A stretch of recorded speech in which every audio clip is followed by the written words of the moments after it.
Welcome back, Shalligators. Today we're gonna talk, I know we talk about her so much, but there's so much to learn, Taylor Swift.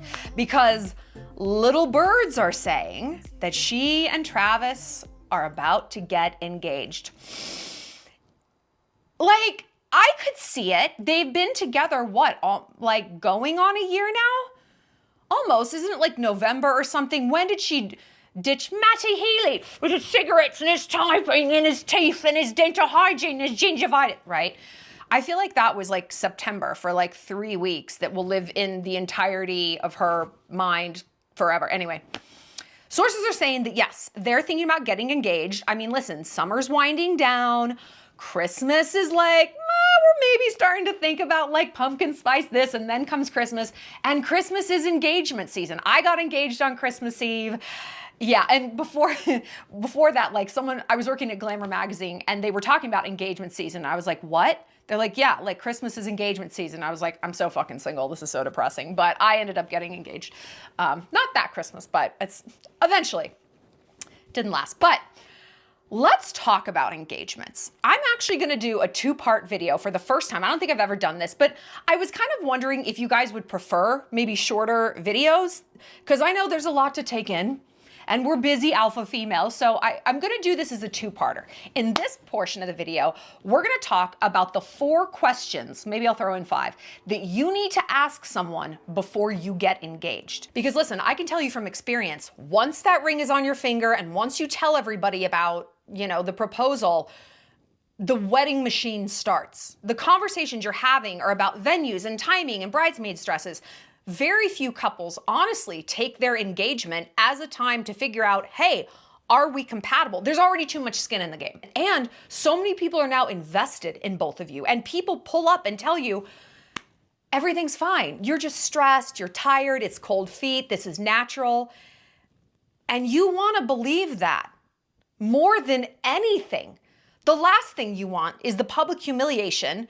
And even if you're not a celebrity, just your public, whatever your public is, the humiliation of calling off a wedding, the expense, the headache to everyone, or at least you perceive it to be that way, and more importantly, the absolute annihilation of your relationship.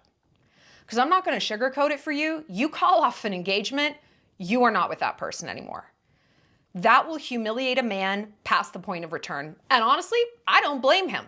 I don't blame him. My point is, having these conversations up front are going to be huge. And they're not always like, yay, like the funnest possible conversations. But neither are the conversations you have when you get divorced. So we're gonna lay it out. We're gonna make it easy. So that's what we're gonna do in part 1 of this video. Part 2, I'm gonna tell you some psychological manipulation tricks to get a guy to propose. You have no idea what's coming. You have no idea what's coming. Okay, before we jump into this, I told you guys a few days ago, we have a space or 2 left for my Amalfi Coast, Italy trip. It's soon. We're going September 4th to the 10th. We are going to Rome, then down to Sorrento, Positano. We're going to some beach clubs. We're going to Les Serenus. We're going to the most incredible places in the most incredible place. It is going to be the most glam, gorgeous, fun, sisterhood bonding, history-rich trip of a lifetime. I cannot wait. This is gonna be a trip of a lifetime for me, and I'm so excited to have you guys come along. It's gonna be fantastic. Also, Laura St. John, our mindset queen, who I love, and I just did that incredible retreat here in Montana with, she is kicking off her 6-week group coaching. She actually kicked it off, I think, yesterday. You can still join. It's gonna take you through all of her teachings. 6 videos, 6 weeks, a whole little community. If you want to jump in and like really like get to the meat and potatoes of what she teaches, this is the way to do it. This is it. But if you're like, I don't know if this is for me, she has a free 7-day course. The links are all down below. You can save 20% on the 6-week one with my code. Check it out. Okay, Taylor. I could absolutely see these two getting engaged. On one hand, I feel like celebrities will rush into things. Like, doesn't it seem like they date for a relatively short period of time and then like jump into marriage? This is because in part celebrities are stupid. They're so stupid. They are chronically afraid that the spotlight is going to veer away from them. We've been talking about that in the last few Taylor videos that we've done. And again, this stupid, yeah, and narcissists. And like, what does a narcissist love more than being a bride or a groom? Like, hello. On the more optimistic side, they live like a hyperlapse existence. Like the stressors that a celebrity couple will go through is 20,000 times what a non-famous couple would go to. It's the same sort of elements. Like, what do people think about us? What are people saying about us? Your mom doesn't like me. Your sister's being a bitch. Getting stressed and neurotic about exes. Again, that's on an elevated level. Scheduling conflicts, that's on an elevated level. Recreation. This is one of the pillars of compatibility.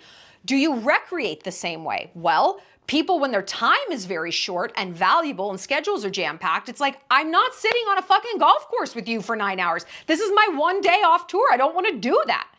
So in some sense, a celebrity couple, I can see them having these hyperlapse relationships because they really do have to confront serious issues of compatibility harder and faster and sooner than the rest of us. So I can see why it would make sense that they would get engaged pretty fast. Also, both Taylor and Travis, this ain't their first rodeo. Like, they have both dated a lot and fairly publicly. I mean, Travis less so because who the fuck is he? But they both, I would think at this point, they're over 30. They're very high level in their profession, whatever. They should know what they want. And you know, I'm 1,000 years old, and when people my age get engaged, it usually happens very fast. Like, I know a lot of people who meet and 6 months later they're engaged, and within a year they're married. And the justification is like, you know what? At our age, when you know, you know. When you know, you know. Narrator, sometimes they do not know. Sometimes they do not know because look, we're human beings. And at 49 or 29, you are fallible to the same human pathologies at any age. Like, this is still potentially problematic. And look, man, there's no guarantee for what is going to make a marriage last. There is, however, a shit ton of data, bro. Like, there is so much data. And I've always said, like, the fact that the divorce rate is 66%, which, by the way, I love it. Like, not because I don't love, because I want to see unhappy people taking control and making a change. Great, get divorced. When I hear that, I'm thrilled. I'm thrilled that someone's breaking out of this stultifying nightmare scenario. I wonder what's going on in the 100 minus 66. That section of people. Like, is every single person in that cluster of non-divorcees, are they happy? No. Like, we know so many people who are just together for the kids or miserable or cheating. So I wonder, like, how many people are actually happy? And because the divorce rate is so high, and then, yeah, like the just married but unhappy rate is also probably extremely high. I've always said this. If that many planes crashed, we'd stop getting on planes. We would stop romanticizing air travel. We'd be like, this is dangerous. We got to figure out how to make a better plane. Let's have some really radical conversations around this. Let's go back to the drawing board. People are dropping out of the sky. And we're not doing that with marriage. Well, I am. So here are 4 somewhat unconventional questions, but with deep psychological roots that you need to ask before you get engaged. And I don't mean after you've picked out the ring. I mean before the engagement is necessarily right in your foreground. Okay? Because most people, when they get engaged, they've already discussed it. Very rarely is it entirely out of left field. Sometimes, but most people, statistics show, do talk about marriage before someone's bought a ring and is down on one knee. And you need to have these conversations far prior to that. I mean, the tough part is you don't want to seem crazy. Oh my God, I'm crazy. I don't want to bring these things up. Do you have any idea how crazy you're going to feel when you get divorced? They call it the divorce crazies for a reason, okay? If a man thinks that you're crazy for having honest and open discussions about, oh, I don't know, your motherfucking future, that says it all. That says it all. If he can't handle a conversation, he can't handle a marriage. He sure as fuck cannot handle children. There's a lot of icky conversations around children. Do you know where they come out? Do you know how they exit your body? They do. Do you know that you can while you're pushing it out, you can poop? It's not for me. It's not for me. Okay? Not for me. Question number 1. How do you feel about a prenup? The wording here is extremely important. I didn't say, I think we should get a prenup. Do you think we should get a prenup? I want a prenup. It's not even that, it ain't that deep yet. It's, how do you feel about a prenup? Okay? This is going to tell you a lot. It's first of all going to tell you whether or not you guys are mature enough to have open and honest discussions about finances. Spoiler alert, my husband and I were not. We never talked about money. And I think that was one of the things that drove us apart. I don't know, because we never talked about it even as we were like splitting up. Like it never even came to light that that was one of the big monsters under the bed. We were still that afraid to talk about it. We were both high earning. It was absolutely bananas. But it meant I was not mature enough. Maybe he wasn't either, but listen, all I can do is keep my side of the street clean. I was not mature enough. I can own that. I had no business being a wife if for no other reason I couldn't talk about money. And the prenup conversation is a pretty good gateway into that. Because look, if he freaks out, how dare you ask, oh, you're already thinking about leaving. That's a red flag. Picture this. Your boyfriend gets into your car. You're going to drive. And you're like, oh, babe, seatbelt.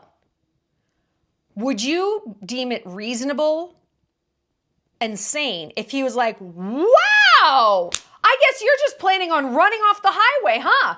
Yeah, that's why I need to put on a seatbelt because you're going to kill us.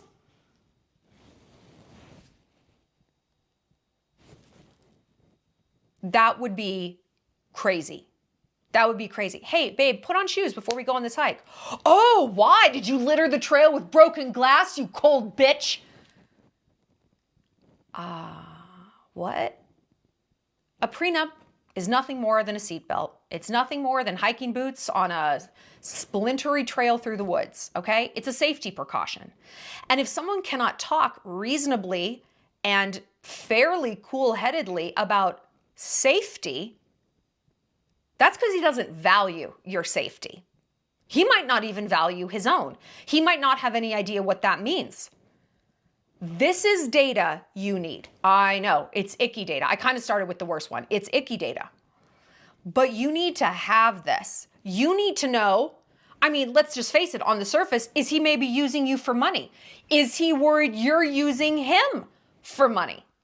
I am a huge fan of prenups. If nothing else, it irons out potentially very messy details right up front before any of the mess has happened. I always say, I'm a warlike person. I love war. I love strategy. A prenup is nothing more than pre-negotiated boundaries. And what do I always say about boundaries? You have to figure them out before the stressor comes at you. No one is thinking about, should we like raise an army when there's already an army, the opposing army coming over the hill to invade? You need to have that army already sorted out. You need to have the fortress already built. If you're trying to do it in real time, you're fucked. You're fucked. Same with a prenup. Iron these things out in a neutral, relatively emotionally neutral time, not once shit has already hit the fan and everyone's out for blood. Because I'm always out for blood. Here's another thing. This is only the second ickiest one. They get better after, I promise.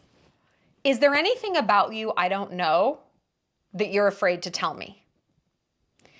This is an instance where your manipulation kicks in, your evil, weak Shallon brain kicks in. Because what I want you to do, and this is tough, I wish you could like film it. This is tough to detach, and I want you to watch their body language with the same intensity with which you listen to what they say. Let me show you what I mean. Is there anything about you I don't know that you're afraid to tell me? No, no. Nope. There's not. Is there for you? Is there for you? That's one way that they can respond. Let's do that again. Is there anything you're afraid to tell me? No. Is there for you? Exact same words. Wildly different vibe that they're putting off. Wildly different. Someone leans back, they cross their arms. They're physically trying to reel away from what you're asking. They're crossing their body. Hand on the back of the neck. Guys love to do that when they lie. It's like a baby tiger cub. It's like, I'm gonna grab you by the neck and like drag you away from danger. It's wild. I'm trying to protect like my cervical spine because I think you're gonna cut my head off with this question. It's deep. Their voice gets really short. No. Like only dogs can hear it. It's crazy. And then, are you?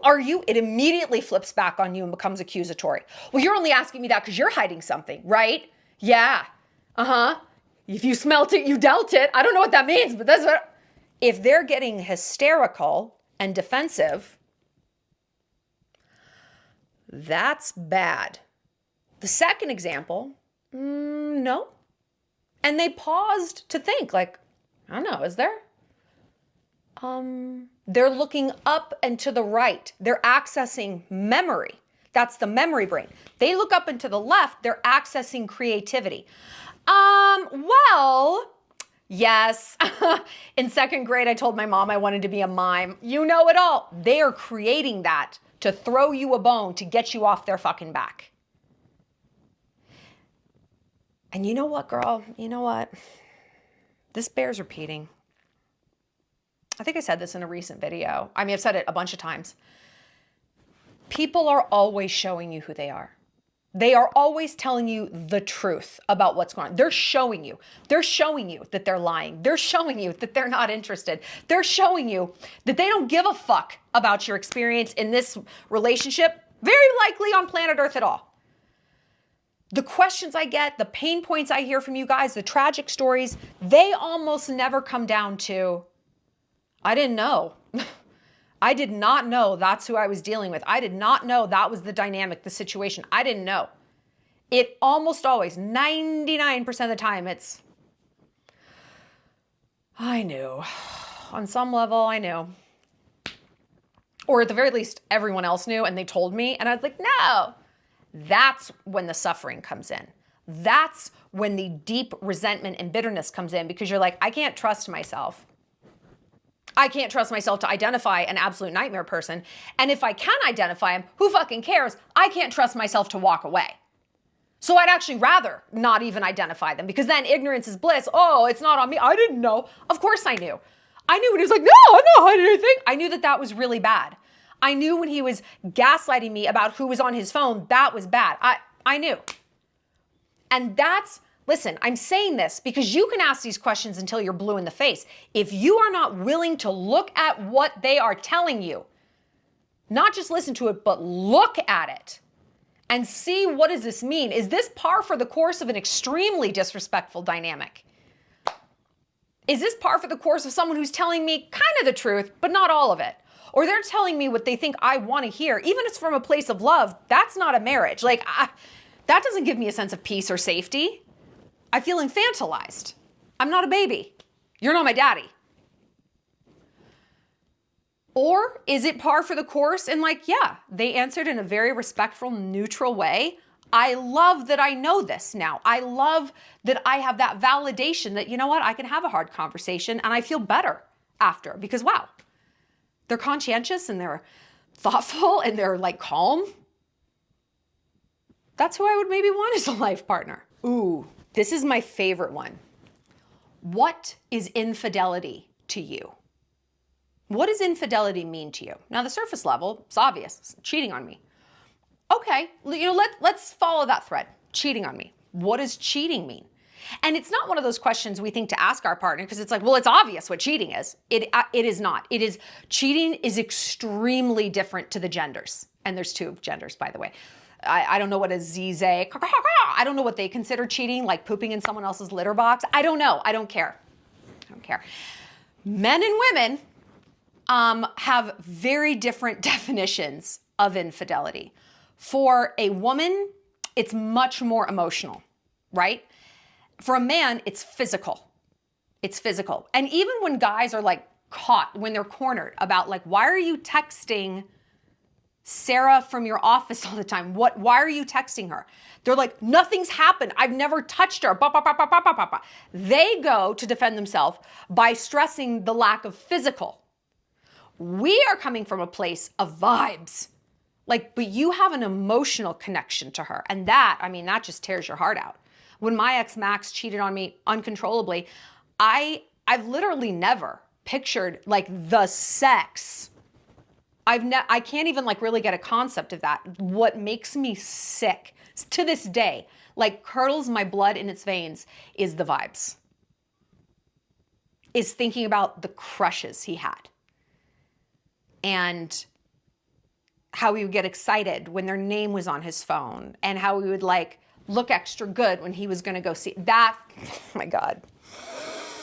That, you're a dead man walking. You're a dead man motherfucking walking if you're doing that. And guys, they don't see it that way. They don't see it that way. It's like, well, what, I know this guy, he's married, his wife is cheating on him relentlessly. And it's like, well, I don't know if she's fucked him necessarily. And I'm like, Justin, like okay.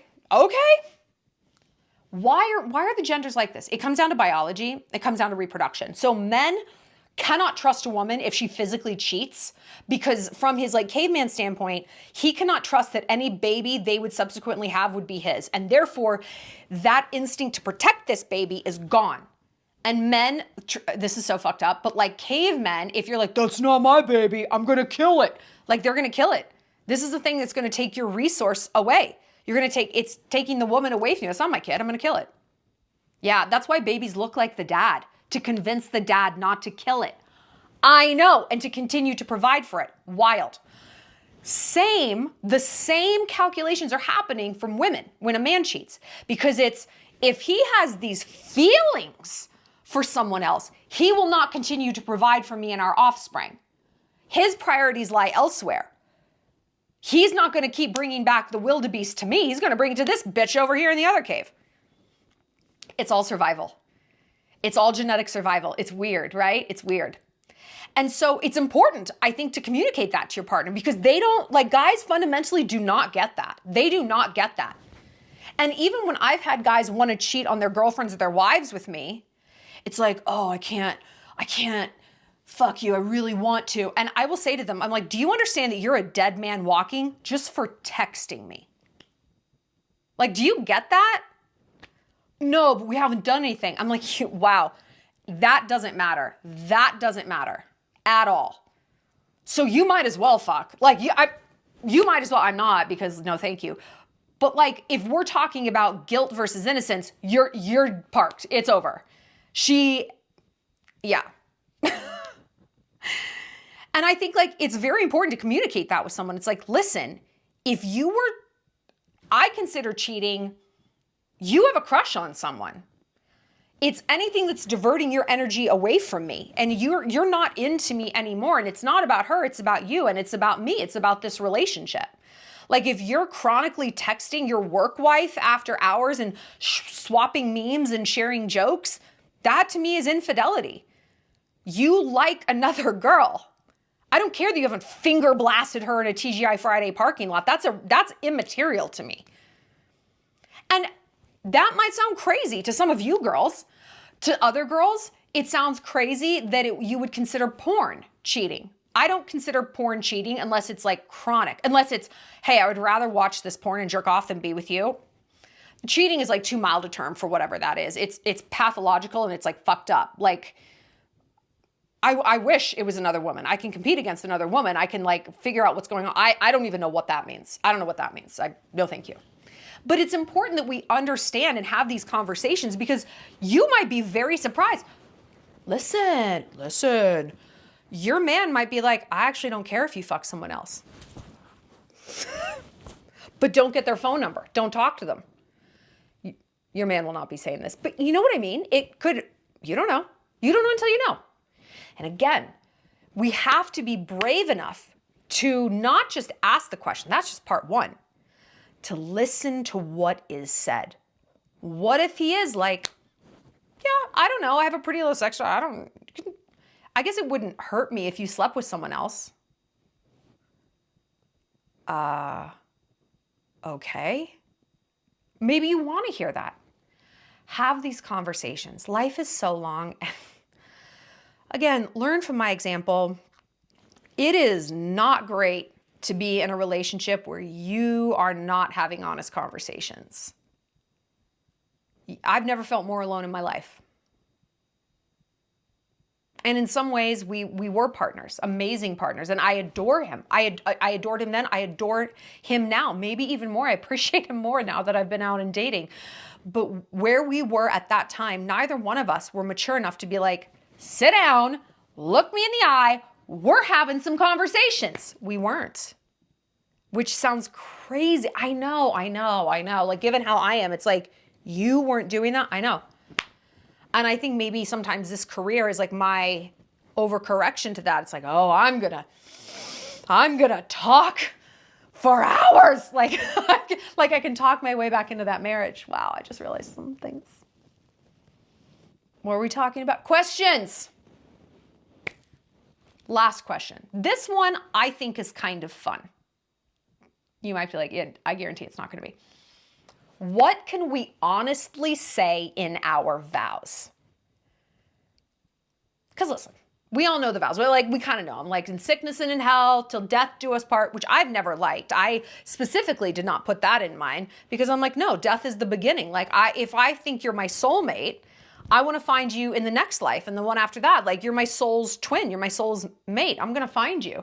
I never liked till death do you part. Like, hey, if I die, hey, look at me. If I die, don't you go dating my best friend, bitch. No, I'm still here. Thank you. But I think like we just kind of like parrot back these vows and like they end up being like, even if they're specific, they're kind of generic. Like, I promise to love you. I promise to support your dreams. Hold on. Let's get really granular. I always remember that Jennifer Aniston, when she married Brad Pitt, they had really specific vows. One of hers was like, I promise to always make your favorite banana smoothie. Like, every morning I'll make you a banana smoothie.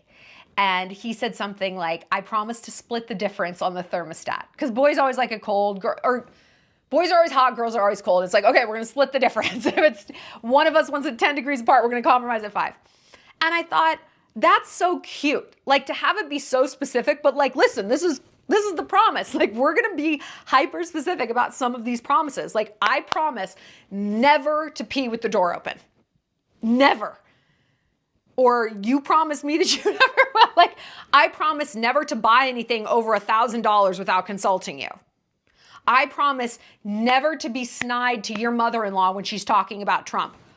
Like, and these don't like actually have to go into the vows, but I think it starts a fun conversation. Like, okay, what can I absolutely promise you? That I promise you I will never or always will do this thing. Because what this does is it shows your partner that you're listening. And it shows them that you're willing to do something like split the difference on the thermostat that maybe you don't want to do. Do you know what the definition of compromise is? It's nobody gets what they want. I swear to God, that's the definition of compromise. Nobody gets what they want. And so when you think of compromise in that sense, it's like, actually, that's kind of a point towards just fighting it the fuck out because at least one person will win. If it's either two people are unhappy or only one's unhappy, let's fight. I love to fight. But I think that it shows good faith. Hey, I've got skin in this game. Listen, I promise never, ever to drive over 80 miles an hour with you in the car. I promise that we will make a pit stop every hour on the hour when we're on a road trip. And you can have anything you want at the quick stop. I promise. And again, even if these don't end up in your vows, having these conversations are fun. And what if you could start to negotiate these fun little things now? And who knows? Maybe there's something that you guys have been like butting up against that could be solved by having this conversation. For example, labor around the house. I hate folding the laundry. I will clean the toilet. I will unload the dishwasher. I hate that too. I will wash as many clothes. I'll strip the beds. Please don't make me fold the laundry. Please, God, please don't do that. I have someone clean my house every single week, mostly because I don't want to fold my laundry. I make very bad financial decisions, by the way. But if I was having a conversation with like my partner, I would say, listen, please make a vow to me that you will always fold the laundry. And you tell me what you want. I will make sure there's always gas in the car. How about that? I will make sure that all the mail is open. I don't know. Just don't make me do it. And what if like negotiating that now would keep it from like festering and exploding until you are just like, because when we fight, there's the topic, the laundry, and then there's the issue. What's underneath that? There's the topic, but it's gassing you up because it clicks into something bigger. And when we're talking about like household things, for example, it's labor and it's appreciation. Do you think the house just looks like this? Do you think I like only live in one room of this house? No, I'm in every room. And so I have to clean every room when I know your ass is coming over. And the fact that you can't even put your dish in the dishwasher shows me you don't appreciate anything I do to curate this experience for you. You can't even make the bed while I'm in the shower. You can't make the fucking bed for me because you slept in. We had a bunch of sex in it. So what if you use these conversations to head those things off at the pass or nip them where they're at? Be like, you know what I would love for you to put in your vows is that you're always going to make the bed when I'm in the shower in the morning. Please. And a guy might be like, you'd want that in the vows? Be like, that is, yes, that's how important it is to me, which I know sounds crazy, but it is vow level important. Please. I don't care how you make the bed. Just, it means the world to me. That could be a way to open up these conversations for deal breakers that might seem kind of out of left field. It's like, hey, Ryan, hey, welcome home from work. Just to let you know, I'm going to cut one of your ears off in the middle of the night if you don't make the fucking bed. Like, you want to have conversations that are a little bit more normal, a little bit more normal. So these are the 4 questions, okay? What don't I know about you that you're afraid to say? How do you feel about a prenup? What could we put in the vows? What's the last one? What is infidelity to you? If you can have these conversations, they don't all have to be at the same time. You could be like, hey, once a week, let's have a question. It's question o'clock.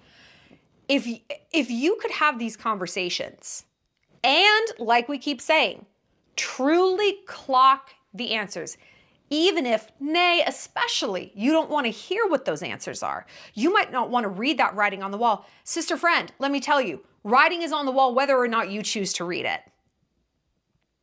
It's there regardless of your willingness to clock it as the truth. You can call a cat whatever you want. It does not change the shape. You can put kittens in the oven. Don't make them biscuits. I think I made my point, damn it. Okay, I'm going to close this and I'm going to be back tomorrow for part 2 of this, where I'm going to tell you a few psychological tricks that might just get a guy to propose. Interesting. All right, Shalligators, I'll see you later. Like I said, there's a few spots left for the Italy trip. Don't miss out. You deserve this. Come have some good friends. If you need other like friends and you can't come to Italy, join the Shallon Entourage. It is such a warm, amazing, supportive place. As someone said the other day, they're like, I had no idea I could get this level of support from like basically strangers. She's like, I left my boyfriend of 7 years and I could not have done it without the Shallon Entourage. I couldn't have done it without the support. And I was like, oh, it just made me so happy. So link is down below. If you want to shift your mindset, get unstuck, figure out what's blocking you and get it the fuck out of your way and start living your dream life, join Laura St. John's 6-week private group coaching class, or even just her free 1-week manifestation course. Both links are down there. And of course, try some fresh new styles with Exo Style Box. You can enter on my Instagram to win 2 months free, but if not, your first month is going to be free anyway. Links down below. I'll see you next time, Shalligators and Swifties.